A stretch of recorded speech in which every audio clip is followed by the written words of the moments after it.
कृषि बिल के खिलाफ कांग्रेस पूरे देश में हल्ला बोल कर रही है और आज राष्ट्रीय स्तर पर सभी जगह प्रेस कॉन्फ्रेंस का आयोजन अपने अपने स्तर पर हो रहा है।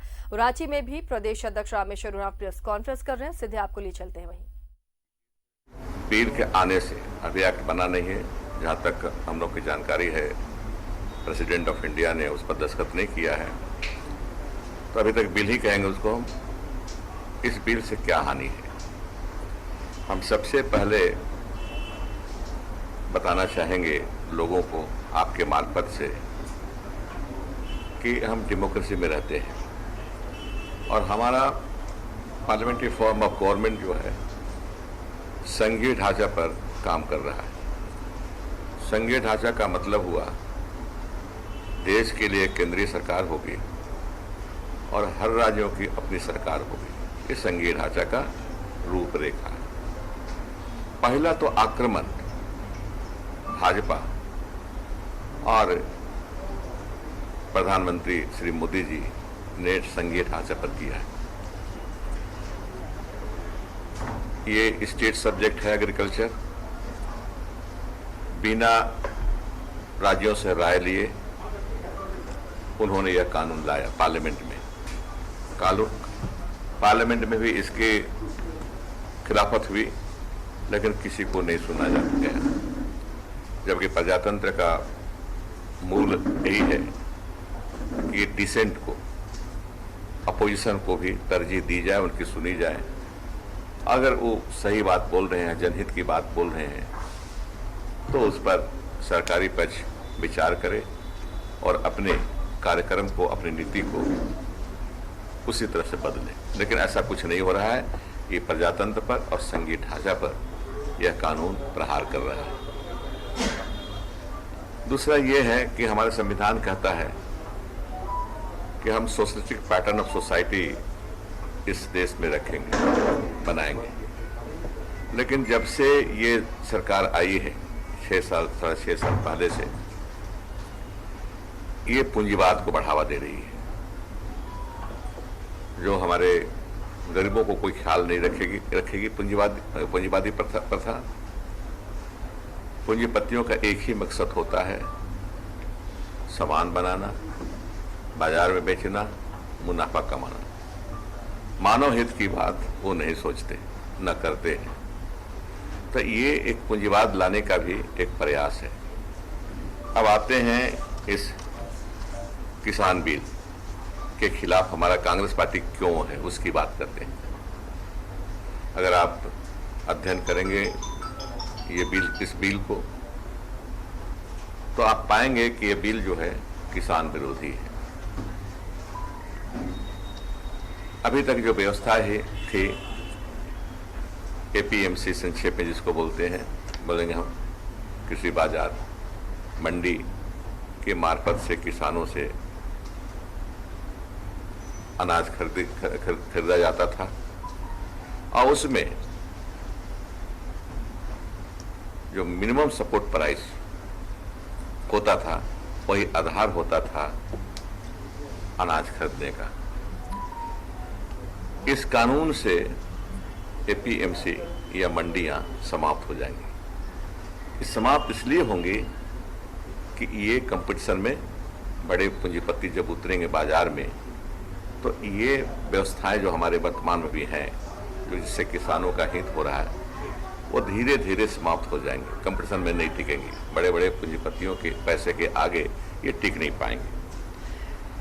एमएसपी का कोई जिक्र नहीं है इस कानून में। बड़ी जद्दोजहद के बाद जब हरित क्रांति आई थी, किसानों ने गुहार लगाया था कि मिनिमम सपोर्ट प्राइस होना चाहिए, जिसके आधार पर हम बेच सके अपने अन्न को। क्योंकि बाजार तो जानते हैं आप, हर रोज के बाजार घटता बढ़ता रहता है सप्लाई डिमांड के फोर्सेस के कारण।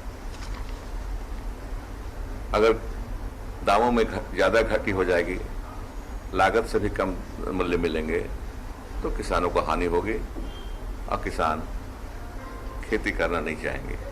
तो खेती को, कृषि को बरकरार रखने के लिए मिनिमम सपोर्ट प्राइस की व्यवस्था पूर्व के कांग्रेस सरकार ने किया था। लेकिन इसको एमएसपी पे का कोई जिक्र नहीं है इस कानून में कि एमएसपी रहेगा कि नहीं रहेगा, कि पूंजीपति जो बाजार में उतरेंगे मनमानी करेंगे। एक ये है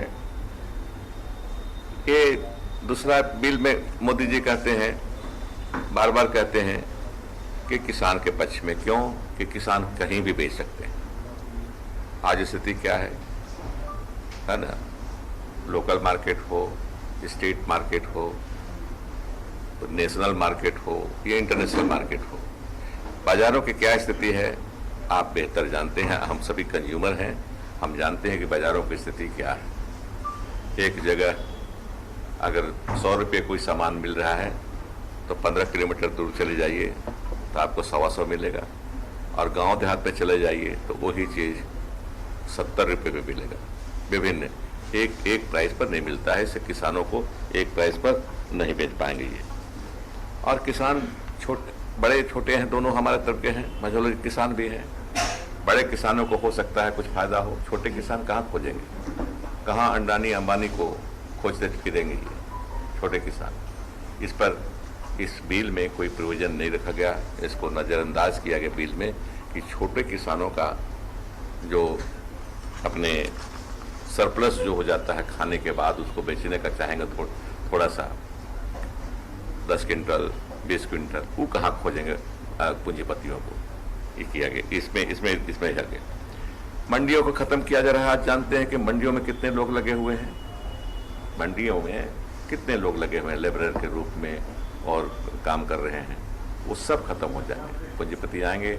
अब कल्पना कीजिए कि क्या होगा, आप समझिएगा, ये कल्पना भी नहीं कर पाते कि क्या होगा। आंख बंद कर ले हम लोग।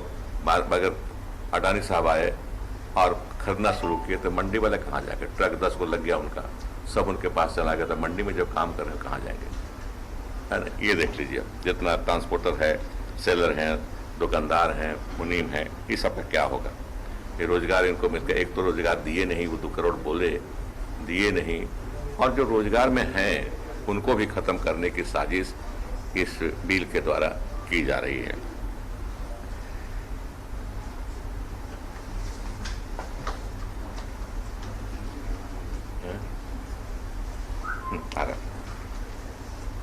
देखिए, ये है एमएसपी को खत्म करने का, थोड़ा सा इस बात जोड़ देंगे हम। एमएसपी बहुत प्यारा है, हम लोग किसान के पक्ष में कांग्रेस पार्टी बराबर रही है, आज से नहीं रही है।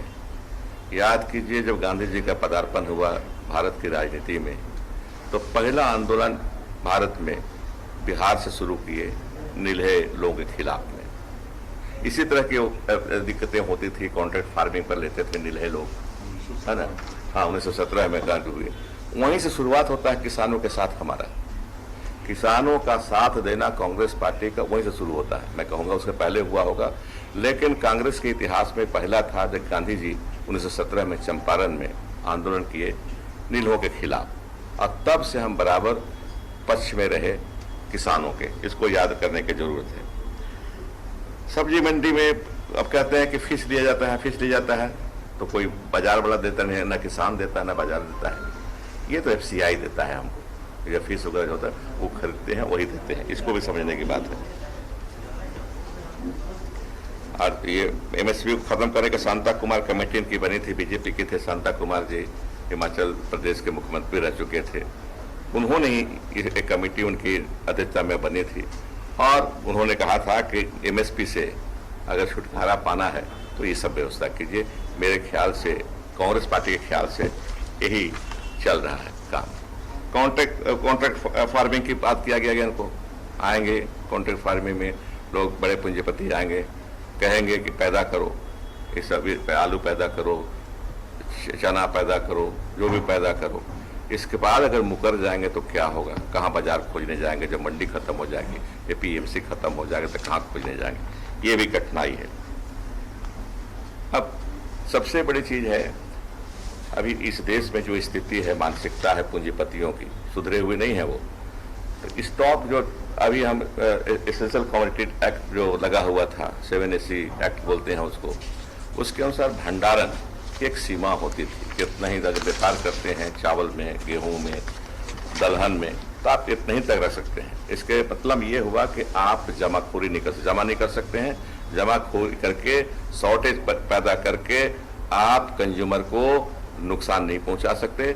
ये करते कि यहाँ जमाखोरी करके शॉर्टेज क्रिएट कर देते हैं और फिर अपना गोदाम खोलते हैं, बढ़े हुए दाम पर लेते हैं। अब सभी हमको जानना है, आप जानते हैं भुगतभोगी पूरा देश है इस व्यवस्था का, है ना, जमाखोरी की व्यवस्था का, होर्डिंग की व्यवस्था का। इसे बहुत समझाने की हमको जरूरत नहीं, आप सभी जानते हैं। अरे बड़े बड़े जो हैं आप देखे होंगे, आप पढ़े होंगे, आप पत्रकार हैं। आज से याद नहीं पड़ता है साल कौन था, दिल्ली में थी मुख्यमंत्री शीला दीक्षित जी। प्याज की कमी पैदा कर दी गई। प्याज देश में कम नहीं थी, लेकिन प्याज की कमी पैदा की गई और 100 से ज्यादा दाम उसका चला गया था। हुआ क्या था, महाराष्ट्र में कुछ जमाखोर थे, उन्होंने सप्लाई बंद कर दिया, अपना गोडाउन में बंद कर दिया, उसको खोला ही नहीं। जब दाम बढ़ गए तब खोलना शुरू किया और बढ़े हुए दाम पर अपने प्याज को बेचा। यही स्थिति आप कल्पना कीजिए कि फिर होने वाली है। अगर इनको पूंजीपतियों को दिया जाएगा, ये जमाखोरी करेंगे, शॉर्टेज क्रिएट करेंगे, आर्टिफिशियल शॉर्टेज, और तब फिर जब दाम बढ़ जाएगा तो अपने सामान को बाजार में भेजेंगे।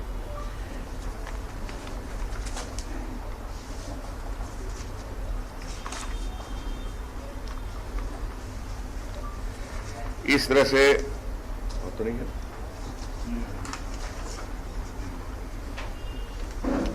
हाँ, ये कहते हैं, एक चीज कहते हैं बार बार प्रधानमंत्री जी, आदरणीय प्रधानमंत्री कहूंगा मैं, देश के प्रधानमंत्री हैं, कोई भी हो, किसी पार्टी को हो, आदर करना हमारा कर्तव्य है। तो आदरणीय प्रधानमंत्री जी बार बार कह रहे हैं और उनके जो फॉलोअर हैं वो बार बार कह रहे हैं कि प्रधानमंत्री जी ने कह दिया। तो भैया मेरे, प्रधानमंत्री जी ने नोटबंदी के समय में क्या कहा था, काला धन खत्म हो जाएगा, बोला था कि नहीं बोले थे? बोले थे ना, बोलिए हाँ कि ना है? काला धन खत्म हुआ